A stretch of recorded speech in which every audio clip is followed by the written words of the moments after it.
ব্যবসা প্রতিষ্ঠানের উপর ২০২৩ সাল থেকে কর্পোরেট কর আরোপ করে সংযুক্ত আরব আমিরাত। তবে এ বিষয়ে অবগত নন বাংলাদেশি অনেক ব্যবসায়ী। তাই প্রায় কোনো না কোনো প্রতিষ্ঠানকে গুনতে হয় জরিমানা। বার্ষিক নিট মুনাফার পর গণনা করা এই করের বিষয়ে সচেতনতা বাড়াতে এবার উদ্যোগ নিয়েছে দুবাইয়ের বাংলাদেশ কনস্যুলেট। সাধারণত আমিরাতে কোনো প্রতিষ্ঠান বছরে ১ মিলিয়ন দিরহামের বেশি আয় করলে কর্পোরেট কর দিতে হয়।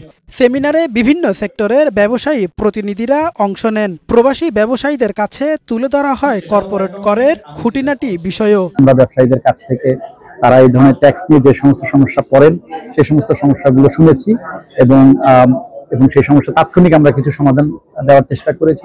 নির্দিষ্ট সময়ের মধ্যে এই কর দাখিল না করা, ভুল তথ্য এবং পরিশোধে অনিয়মিত হওয়ায় জরিমানার বিষয়টিও তুলে ধরা হয় সেমিনারে। চেষ্টা রাখবো ভবিষ্যতে এরকম সেমিনার অন্যান্য স্টেটে আরো আয়োজন করবার। এই সম্পর্কে একটা সম্যক ধারণা আমাদের বিজনেসম্যানরা পাক, এটা আমরা চাই। কর পরিশোধে করণীয় সংক্রান্ত বিভিন্ন প্রশ্নের জবাব দেন সংশ্লিষ্টরা। অনেকেই কর্পোরেট ট্যাক্স সম্পর্কে জানে না বা অনেকে জানে কিন্তু পরিপূর্ণ জানে না। সেজন্য আমরা এই অনুষ্ঠানটি করেছি যাতে আমরা সবাইকে এই কর্পোরেট সম্পর্কে ধারণা দিতে পারি।